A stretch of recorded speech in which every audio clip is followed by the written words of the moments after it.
In the news this week, nothing is off the table. The Cook government looks back on struggles of 2024, the hits and misses.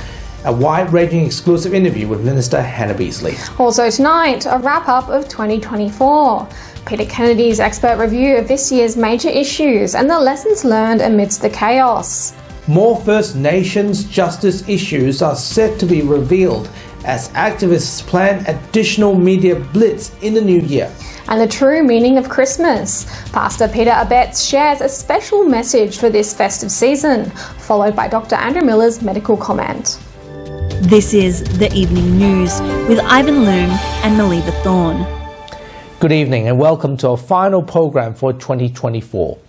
Nothing is off the table. That's the Cook government's stance on cost of living relief after a WAMA News opinion poll revealed 55% of participants struggled in 2024. In an exclusive interview covering wide-ranging topics, Minister Hannah Beasley didn't rule out more relief, saying community feedback has been positive. We also look back on the hits and misses of 2024 and what can we expect in 2025 from the government apart from the election. Minister, thanks for your time. Thank you, Ivan. It's great to be here. Merry Christmas and Happy New Year to you. To you too. So this year has come to an end, another rough year for many West Australians, but you guys have done a lot and also there's a lot of upsets here, but we'll get to that in a moment. First, has the government lived up to the public's expectations? I hope so. We're certainly working hard too, and we're doing everything we can to do what's right for WA and concentrate on the issues that are important to West Australians, like tackling cost of living pressures, putting more housing supply into the market, making sure our health services are fully funded and our healthcare staff are online and delivering the quality healthcare that we know and love in WA. Last year's program, Premier Roger Cook has stated there are 4 priorities, so let's take a look. Now, looking forward to the achievements of 2024. Now, first, the main part of the interview, and that is the priorities for the new year. What are the top 4 priorities? Well, obviously, we need to continue to keep the economy strong. We want to make sure that we are constantly working on creating WA jobs, giving people the opportunities for rewarding jobs in sustainable communities. At the same time, we want to continue to make sure that we assist people with the cost of living for those people who are doing it tough. We need to continue to increase the availability of housing. And we are throwing everything at it to make sure that we increase the housing stock, which provides more opportunities for people. And we need to continue to make sure that we are providing great schools, world-class hospitals and keeping the community safe. And they'll remain my priorities for 2024. So have those goals that was being set by Premier on this program, have they been met or are they still being fulfilled? We have delivered in those areas, but there is always much more to do, and we continue to do what's right for WA. So we continue to tackle cost of living pressures. We have put electricity credits into people's Synergy accounts, $2,100 worth of electricity credits over the last few years. We are saving on people's travel costs by our fare caps and by student-free travel. We've delivered sort of family fun to make sure that families can still access entertainment even if they are experiencing cost of living pressures. So in terms of free Royal Show tickets, free Perth Zoo tickets and now our free summer of museums. We're doing Perth a rental relief program for vulnerable people that has already delivered over $7.5 million worth of rent relief and kept almost 1,800 people who are very vulnerable and were at risk of eviction with a roof over their heads still. So that's a program that we're really proud of. In terms of health, this year alone and over the last few years we've delivered over 800 new hospital beds. That's bigger than Fiona Stanley Hospital, and in a situation where there is global challenges and demands for a functioning health workforce, we have increased our health workforce by over 30% in the last few years. So the total amount of support, you look at thousands, but according to our news poll that was out last week, which has been ongoing for 2 weeks. I understand it's very hard for viewers from time to time to put their hand out and say that they are struggling, but the number of people that are struggling have went up. It used to be struggling and average was the exact same, was 40, 42 or 43% both together. And now the final result, which is out on our last bulletin, shows that it shot up to over 50%. Yeah, and that's why there is always much more to do. And we are continuing to deliver in cost of living relief, and nothing is off the table for us, Ivan, in terms of building on those programs and easing those pressures where we can. But does the numbers show, if you don't mind I put it this way, it's not being critical, but does the number shows that people are not feeling the benefits? Oh, look, when I'm out in my community, the two things that people talk to me about the most is cost of living and housing.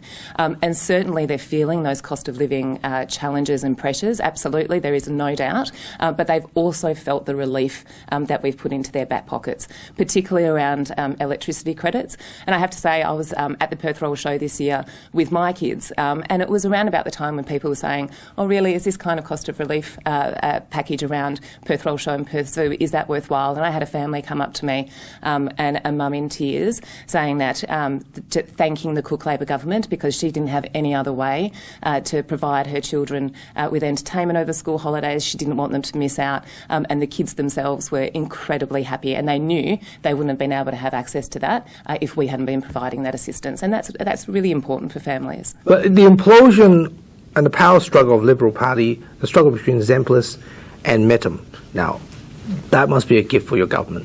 Well, I think it reveals that they are just, at the heart, a dysfunctional group of people. I think it reveals that they continue to sort of background their own leader. I think it's really sad when I look at that group of people in terms of, it's very obvious to me that they have ambition for themselves personally, but no ambition for the state, and that's not what a good government does.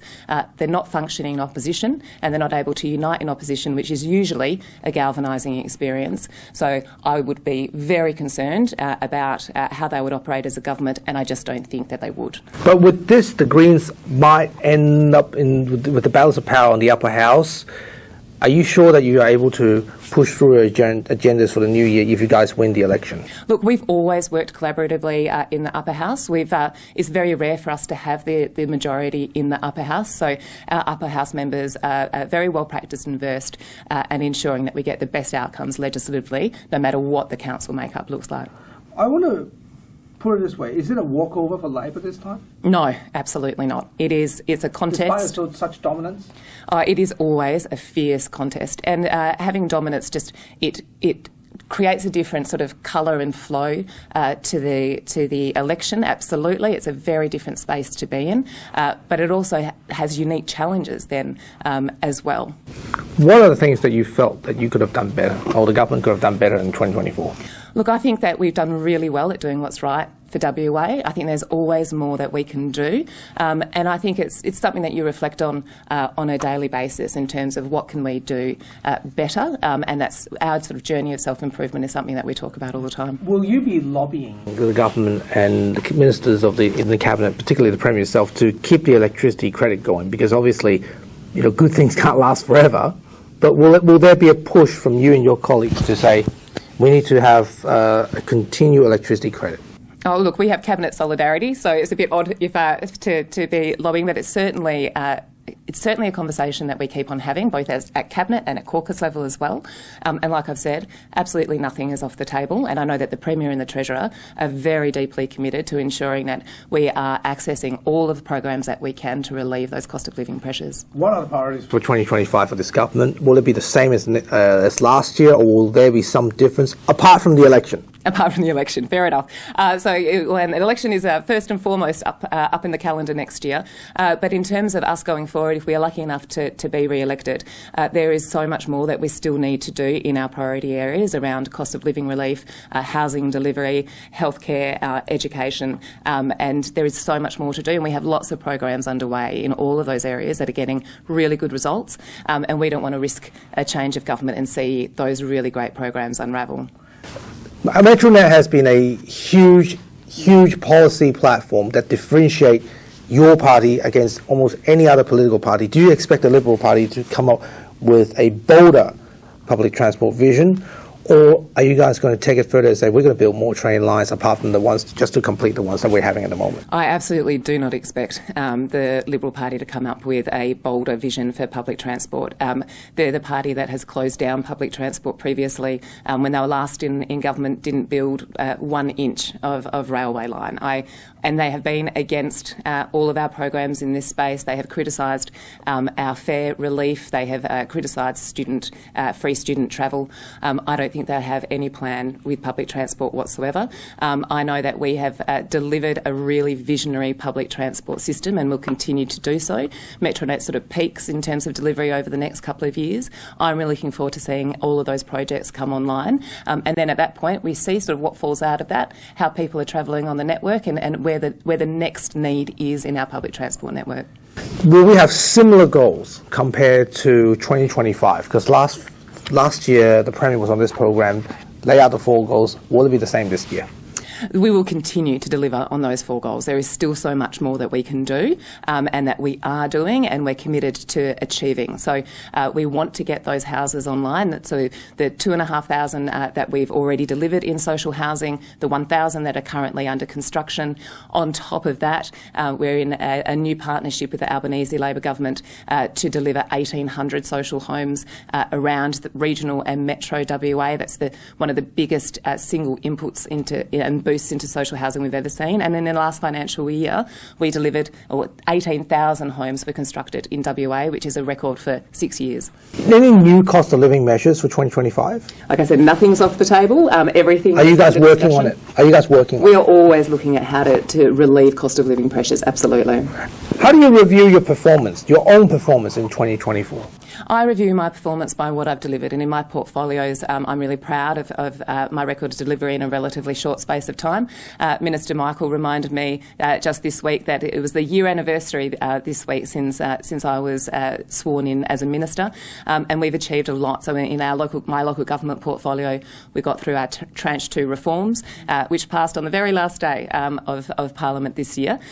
We have delivered the biggest boost to off-road vehicle areas ever. And there's a whole heap of other things that we've done in local government. In the youth space, we delivered our youth action plan for the next 4 years, which outlines what we're delivering and what we will deliver for 10 to 25-year-olds in our community. And in assisting Minister McGurk in training and workforce development, there's been a lot of work, particularly around diversifying our economy and developing our defence industry workforce that we've been able to achieve. Before we finish, I have 2 questions left for you. The first one first is Albanese government. Basically, the federal side of things is not looking as bright as the state.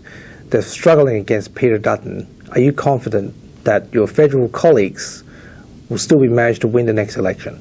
I am confident. I know how hard our federal members work. Despite the news poll, it's not necessarily reflecting what you're thinking at the moment. Oh, look. Polls are polls. Sometimes they're accurate, sometimes they're not. I also know that there's a long time between now and the federal election, and as we all know, a week is a long time in politics, let alone months.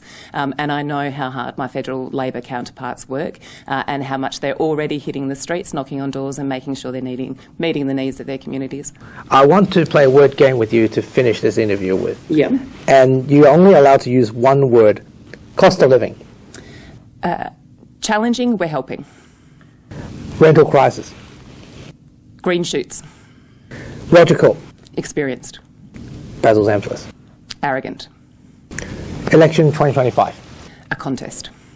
Minister, thanks for your time today, and we wish you all the best. Merry Christmas and Happy New Year. Fantastic. Thanks, Ivan. Appreciate it. And Merry Christmas to you and your viewers also. In the blink of an eye, we've reached December and 2024 is about to come to an end. This year, West Aussies have been overshadowed by cost of living struggles, the rental crisis, inflation and high interest rates. Politically, it's been a tough year for the WA Liberals as the leadership implosion between Basil Zamplis and Libby Metham unfolded just before the election. Here's Peter Kennedy's wrap-up of the lessons of 2024. The politics of 2024 at the federal and state level has been all about preparing the ground for vital elections in the first half of 2025.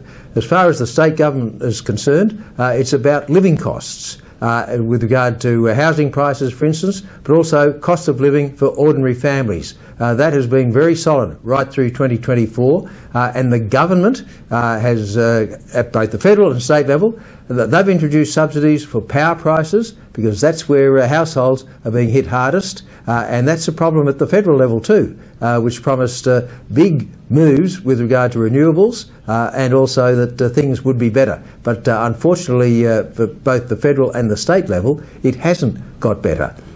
Also with regard to the state level, huge amounts of money coming in, continuing to come in from the resources sector, and the royalties have been very generous, providing a great buffer for the state government. But the important thing is that those royalties be spent wisely. The Ellenbrook Railway Line, recent opening, very significant, a cost overrun, but the point here is that it's building for the future. That railway line will provide the basis for many years to come, even though the Ellenbrook subdivision is extraordinary as far as the cost of providing services that subdivision are concerned. The state government can't afford more subdivisions like Ellenbrook. But at the state and federal level, power prices are an issue. Those cost of living factors continue to push in on ordinary families, and there have been subsidies at both the federal and the state level to cushion the blow. Looking at 2025, elections in the first half of next year, vital, of course, for both federal Labor and also state Labor, but also vital for the Liberals, and at the state level, they have to rebuild. And the recent leadership issue surrounding Basil Zempilas and Libby Medham did not do the party any good at all. The Liberal Party cannot afford any other shambles like that. It needs everything to go its way to take the matter up to the state government for the election on the second Saturday in March. At the federal level, interest rates, very, very important. And watch the Reserve Bank in the first few months of next year. Enormous pressure on the Reserve Bank to bring interest rates down. And that's very important for the Albanese government as well, at the same time as it grapples with the anti-Semitic issue, which is flaring up, particularly up and down the East Coast. So, plenty happening in 2024, but the moment of truth is in the first half of 2025. Peter Kennedy, WA-MN News. More domestic violence and juvenile justice issue came to light in the past 2 weeks as First Nations activists began to roll out more media conferences allowing victims' families to tell their stories to the public. Paige Reid reports on what activists are planning to do in 2025. Okay, so you've been doing advocacy work for years now. My understanding is that you want to increase the press conferences going into 2025. What made you want to do this? I want to increase the press conferences going forward, depending on what the issue is of the day. The reason being is to give voice to the people. This Advancement Council, the National Suicide Prevention Trauma Recovery Project, is the home of the people, so their voices need to be carried by the media, just to ensure that we can make change, systemic repair and shift the public consciousness. Do you know roughly how many press conferences next year you want to do, or is it just up in the air depending on what happens? We've had a number of press conferences this year, but come next year it'll be at least 30 that I'm aiming for. And again, that just depends on what the issue is, because many of our people, they want to speak to the issue, want to be able to tell their story, and there's no safe place for them to do that. So by creating this space where it's culturally appropriate, they can come, they can speak, they can tell their stories in such a way where it's heartfelt and it's coming from their own voices. Other than kind of changing the justice system, what are your main aims for these conferences from your point of view? In Western Australia, First Nations people fall below the poverty line by 60%, and that's really quite dramatic. So the main aim for these press conferences is to allow their voices to be heard and create that systemic repair, because in many situations, if you don't know about something, if you're government, if you're the minister, whether you're a premier, if you don't know about something, you can't fix it. So by raising the voices, shifting the public consciousness, educating, that can actually create change, and that's what we're trying to do, to make things better for our people. What message, other than obviously giving a voice, are you hoping to convey? Is it just based on what's going on at the time, or have you as an individual got something that you really want as a message to be kind of brought to people of not just WA but Australia? The National Suicide Prevention Trauma Recovery Project, we've worked with about 40,000 people over the last 6-7 years, some of the most marginalised, vulnerable. It's around suicides, incarceration, deaths in custody, child removals, the poverty narrative. Basically, these are the issues that aren't getting better when you have a look at the Closing the Gap targets nationally. The ones around incarceration, suicide and child removals are getting worse. They are not closing. So this is a time for our people, their voices to rise and say what the truth is and be in this safe place to ensure that their views, their stories are heard, listened and carried right across this country. We need to bring back to issue about the issues that I've just mentioned through the people that are experiencing them. They're our brothers and sisters and they need voice. And that's the only way that change can be made. Double demerit points are back in Western Australia during the Christmas and New Year's period, with extra police presence on the roads to keep commuters safe. The government also rolled out new advertising campaign targeting drink drivers. Road Safety Minister David Michael and Road Safety Commissioner Adrian Warner launched the advertising run this week with the slogan "Drink Drive, not bleeping worth the risk." Drinking and driving is the second biggest reason when it comes to behaviour that leads to deaths on the road. And this campaign that we've launched today is targeted very, very much at that group of people who generally have positive attitudes. They generally try to do the right thing, but too often they make poor choices. They're easily influenced. Now, we know from the same research that this group of drivers, has a high level of embarrassment about the prospect of being caught. And so this campaign is trying to leverage that. Western Australia's workforce reached a record 1.63 million people in November, with 15,300 new jobs added, according to the latest Australian Bureau of Statistics labour force data. The state's unemployment rate dropped to 3.3% in November, down from 4% in October, making it the lowest among all Australian states and significantly below the national average of 3.9%. This marks 37 out of the past 38 months where WA's unemployment rate has remained at or below 4%, the longest sustained period in the 46 years of ABS data. Underemployment in WA also remained the lowest in the country at 5.5%, while the state's participation rate is the highest at 68.8%. The state's economic growth has played a key role in these figures, with WA's domestic economy expanding by 4.7% over the year to September, more than double the national growth rate of 2.1%. In addition to employment data, ABS population figures show that WA's population grew by 2.8%, or 81,400 people in 2023 to 2024, maintaining the highest growth rate among states.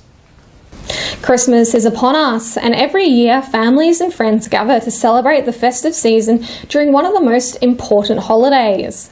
But what's the true meaning of Christmas? Here is a special message from Pastor Peter Abetz. I'm Peter Abetz. I'm the former State Director of the Australian Christian Lobby, and I'd just like to remind you that what Christmas is actually about. As we go about celebrating Christmas, let's remember its history. Christmas marks the birth of Jesus Christ. Jesus was the foretold Messiah that the Jewish scriptures speak about. Those scriptures we know, of course, is the Old Testament. And the birth of Jesus took place in Bethlehem. I'm sure we all know the story of the away in a manger. He was laid in a manger because there was no room for him in the accommodation.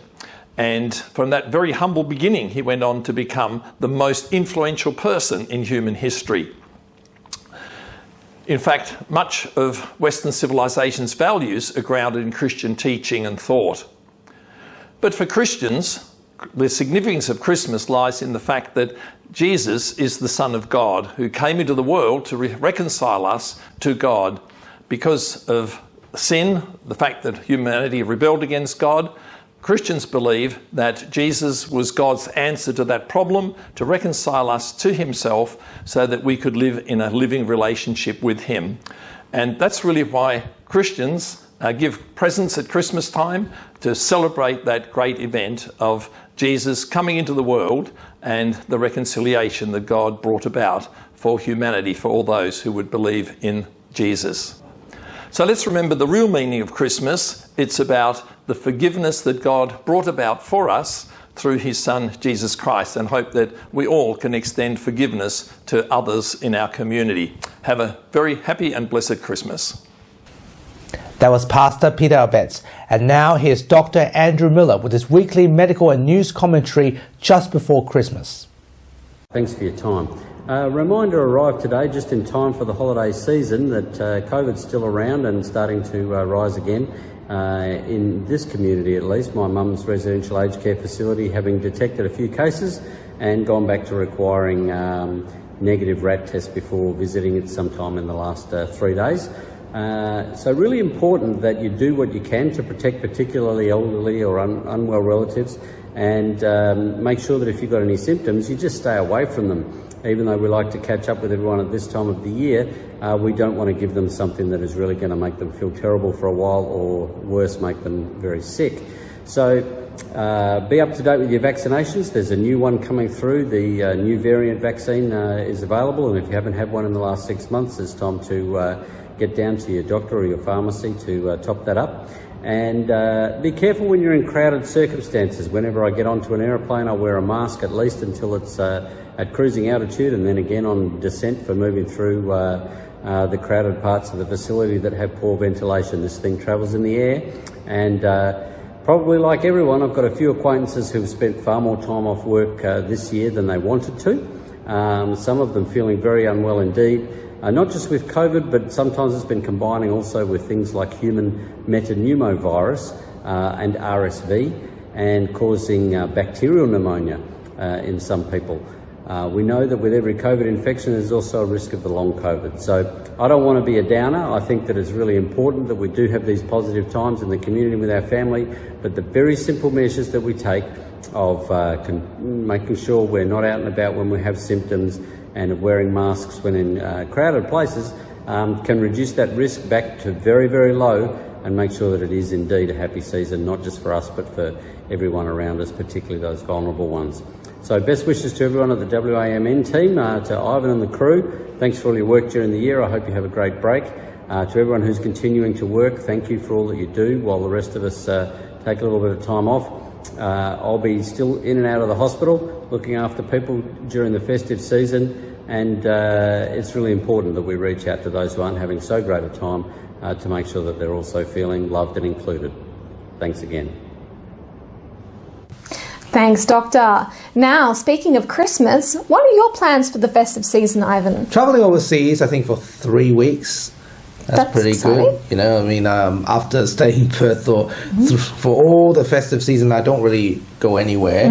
Decided to go somewhere again this year. Oh, wow. I know you're going to spend more time with your family, and we're looking forward to some very missed time spending with your parents. I'm looking forward to seeing my family, my friends, spending time with all my loved ones this festive season. And now, here's what's coming up on 6 News tonight. Thanks very much, guys. The top stories we're following on 6 News today. South Korean President Yoon Suk-yeol impeached over his attempt to impose martial law on the country as reaction comes in here at home. Police identify the body of a woman found wrapped in plastic near Sydney Airport as a 33-year-old, with her death being treated as a homicide. And Victorian Liberal leader John Pesutto under pressure after a defamation case lost as a frontbencher quits amid calls for a leadership spill. You can, of course, watch 6 News Live 24/7 on our YouTube channel and our website, 6newsau.com. For now, that's back to you. Thank you very much, and Merry Christmas to you too. And that's our final weekly news and current affairs for 2024. You can read the latest on our website, wamnnews.com.au. Remember to subscribe to the WAMN Extra News Club so we can continue our work in the community. Full details on wamnnews.com.au/news/extra. Now, given this is the last show for 2024, a very quick reminder, this program will return on Sunday, the 19th of January, 2025. Our normal news service will resume on Thursday, the 16th of January, 2025. Meanwhile, the service, WAMN Extra News Club, will continue every Sunday with special articles, video interviews, and email newsletters throughout this festive season holidays. From Melly, Page, Peter, and myself, wish you good health, a very Merry Christmas, Happy New Year, and we'll see you in 2025. No matter where you are watching, we send love to those you love. I look forward to being in touch with you in the new year, and thanks for being with us.